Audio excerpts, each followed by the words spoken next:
Here's my review of my Law Diamond figure. I used the legs and torso from Obi-Wan's Starfighter from 2022. And I just used Anakin's hair and the generic Star Wars head.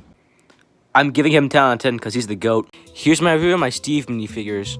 I like how LEGO tried to make them look pixelated even though they're LEGO figures. Especially the cube head. Overall, I like both iterations of LEGO Steve. But overall, I prefer this minifigure since it's more nostalgic to me. However, this minifigure is more accurate since his skin tone matches the one Steve looks like in game. By the way, this version of Steve came out in this set with Camel and Phantom. I got this at my Target for like 10 bucks, I think.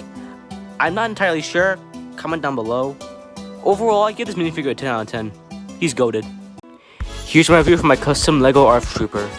I got the helmet leather figure from the Bark Spear Battle Pack set that came with the Bomb Squad Troopers.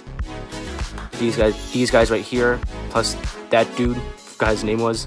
I just took the helmet from that figure and just gave him the updated clone body that came with the Phase 1 and Phase 2 clone from this decade. I gave him the Pauldron from the Motor Stormtrooper from the Mandalorian, this dude, and a custom paper waist cape, which LEGO doesn't make anymore. Don't mind him, I gave him one. In my opinion, he's goated. 10 out of 10. And a couple days ago, my challenge turned 2 years old. Here's a set review of the 3rd Base 17 episode. I'm kind of filming the episodes out of order, so yeah. Here's my review of my Darth Maul figure. I like the attention of detail on the Zabrak Sith Lord. Unfortunately, this Darth Maul came in the Synth Infiltrator set from last year, and this was the one that didn't give him pupils. So I gave him pupils. Overall, I give him a 7.5 out of 10, mainly because of the lack of pupils. Here's my review of my Fives minifigure. I like the amount of detail they put on Fives, especially the arms. The only downside is that they give him a printed waist cape. So I gave him a waist cape and a pauldron, which I both made from paper. I made these today, by the way. Here he is next to Rex, Law Diamond, and Max Verstappen. It came in the Tina 4 landing scene set, which came out last year. That's this set right here. He came with this 25th anniversary plaque that came with the set. All I gotta say is, LEGO, if you're gonna make special minifigures for the Star Wars anniversary, please give him an actual waist cape and a good pauldron. I also like his face print. Unfortunately, the set doesn't come with a hairpiece for Fives. Overall, I give him a 7 out of 10, mainly because of the lack of an actual waist cape, a bigger pauldron, and a hairpiece. Here's my review on my Captain Rex minifigure. I got this minifigure from the Microfighter wiring that came out last year. I made a short on that last year. Originally, it didn't come with a waist cape. Not gonna lie, I'm not really a big fan of the printed waist capes that LEGO is doing for the clone troopers now. It looks off. So I gave him a paper one, which is about to give out. Not gonna lie, it looks pretty good on him, especially from the back. His shoulder pauldron feels a bit too big, but I don't really care about it. I also like the face paint they gave him, like this little reference to Season 7. Spoiler alert. In the Clone Wars TV show, Rex has blonde hair, and this is the blonde hair piece I had that's closest to him. But what do you guys think? Comment down below. Overall, I rate this guy a 7.5 out of 10, mainly because of the lack of an actual waist cape. Here's my review on Plo Koon Starfighter. Microfighter. I like the new head mold LEGO gave for Plo Koon, especially the dual molding. I also like the printing on his torso and legs, although arm printing could have looked a bit better on him. Kinda like what LEGO did here, but it's whatever. The build to me is alright, but for $15, they should have given us the entire astromech body. Which takes us to Jedi Bob's Starfighter, which I reviewed a few months ago. Where the spring-loaded shooters used to be, I replaced it with cannons since they look cool. Originally, the set didn't come with an astromech droid, so I just took the one from Plo Koon Starfighter and just put it on Jedi Bob's Starfighter. But what do you guys think of the upgrade? Comment down below. But if you don't comment on this short, I will execute Order 66 on you. Please comment, I need the feedback. For 15 bucks and no astromech body, I'm giving this an 8 out of 10. Also, sorry for the messy layout, I'm still filming stuff. Hello there. Here's my review on Obi-Wan Starfighter. You guys asked for it, so here it is. If you can't tell, I gave the ship some minor upgrades, mainly where the stud shooters used to be, and the headrest. I also like the engine design. From the front, these gaps on the Starfighter kind of make the build look more visually unappealing. The same thing can be said for Anakin's Starfighter.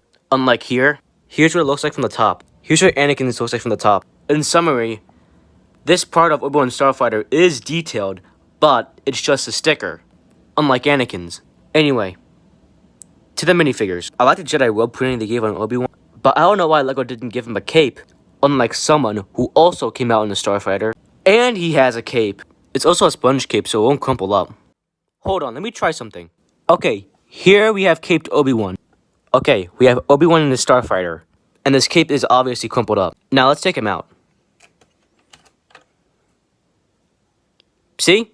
Not crumpled up.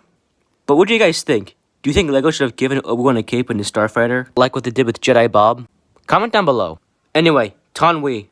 I like the printing they gave for her, especially the back. I also like the new head mold they gave for her. And yes, I'm aware, the new Jango Fett Slave one has a Kaminoan Prime Minister. Anyway, R4. R4 is R4. Overall, I'll give this set a 7 out of 10.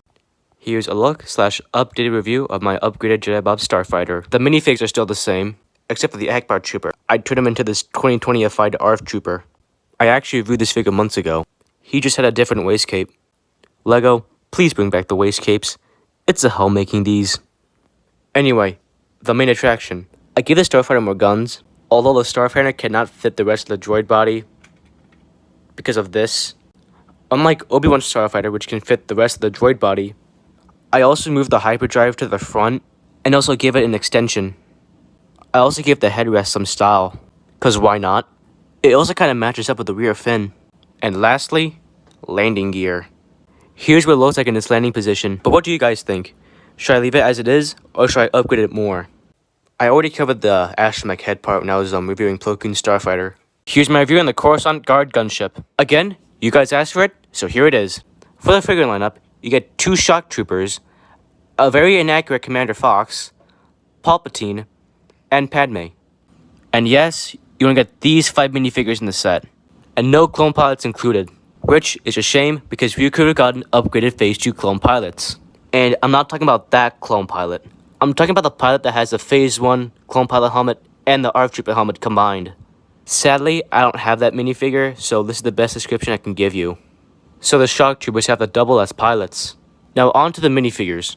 A Phase 1 Commander Fox figure had so much potential, but LEGO gave him a printed waist cape, which is also the wrong color. It's supposed to be black, not gray. Also, LEGO gave him a very inaccurate torso print. This part of the torso is supposed to be red, while this part of the torso is supposed to be white. And they gave him the wrong color for his sun visor, which is also supposed to be black. I like the design for the new shock trooper, except for the weirdly placed helmet holes. And I feel like LEGO should have given him dual-molded legs. I feel like they should have given Palpatine a lightsaber. And I feel like Padme should have also been given dual-molded legs, which I also have, and it looks good on her. Anyway, the build. I like the overall design for the gunship, but these parts of the gunship should have been a dome. And for some reason, they didn't give the gunship 2 doors. They only give it 1, which is weird. According to the designer who made this thing, they gave it 1 door for structural purposes. I don't know why, but that's just a lame excuse. But in my opinion, this gunship is not canon accurate. It's Clone Wars Micro Series accurate because they only have 1 door, and the gunships from the show only had 1 door. Either LEGO was trying to make a very lame build by just giving it 1 door, or it was pandering to the Clone Wars Micro Series, which is actually pretty good. I think you should check it out. I'd give this a 6 out of 10. Voila. Here's my review on the 2025 V19 Torrent. Sorry if I haven't posted in a while. I've kind of been busy with school lately. Also, I've been pretty lazy. And yes, I know you guys asked for a waistcape video. I just don't have time for that right now. Also, sorry for the mess. I'm making another high ground diorama. In this masterpiece of a set, you get a Phase 1 clone pilot, hello there, and a Asajj Ventress. Kenobi comes with a blue lightsaber, and LEGO gave Ventress her custom-made lightsabers. Here's a better angle. And now, the clone pilot. Wait a minute. You're not the pilot! You're the commander! Okay, where the hell is he? He has got to be in here somewhere. Ooh, look at this. And this. And this piece of beauty I call the... There you are! Apparently he's been commanding this clone squadron. I like the new helmet mode they gave him. It's just that this part of the helmet should be going all the way back. The same thing can be said for these guys here, since the printing on the front of the helmet doesn't go all the way back. And the visor is actually okay. I don't know why people are complaining about it. And yes, the packaging does make the visor a bit too wide. Too wide for the regular Phase 1 clone troopers. People aren't complaining about that. But people are complaining that the visor on the clone pilot is too small. Yes, it's false advertising. But these are the 2025 clone troopers. And this is the 2025 Phase 1 clone trooper. The Phase 1 clone pilot is supposed to match up with the Phase 1 clone trooper. That's why the visor looks a bit off. Because it's matching this guy. Anyway, let's take this guy back. Okay, he's in. I like the new design they gave for the V19 Torrent. Unfortunately, no landing gear. I don't care. This is a good set. And I can swoosh it around. Here's my view on the LEGO Speed Champions Lamborghini Countach. I like the angling approach LEGO took for the car, especially with the front. Here's a little short story from me. When I was in Ontario, I saw two Lamborghini Countaches. One with a spoiler, and one without a spoiler. I don't know about you guys, but do you guys prefer spoiler or non-spoiler? Because I'm starting to prefer the non-spoiler appearance. One issue I have with the car is that the color white on the windshield does not match with the color on the actual car. I mean, LEGO did screw up the printing on Commander Fox's torso, but we don't need to complain about that. Overall, I give the set a 9 out of 10. Here's my review on my Boba Fett minifigure. Sorry for the background. I'm just too lazy to clean this out. Anyways, I got this Boba Fett minifigure from the Boba Fett Mix suit, which I reviewed back last year. Believe it or not, this was the first LEGO set I reviewed on this YouTube channel. The video is right here, by the way. I like how LEGO went all out with this minifigure. Especially with the wear on the helmet, the face print, the arm printing, and the back. Side note, he doesn't come with a hairpiece on the actual set. I just gave him one because I thought it looked cool.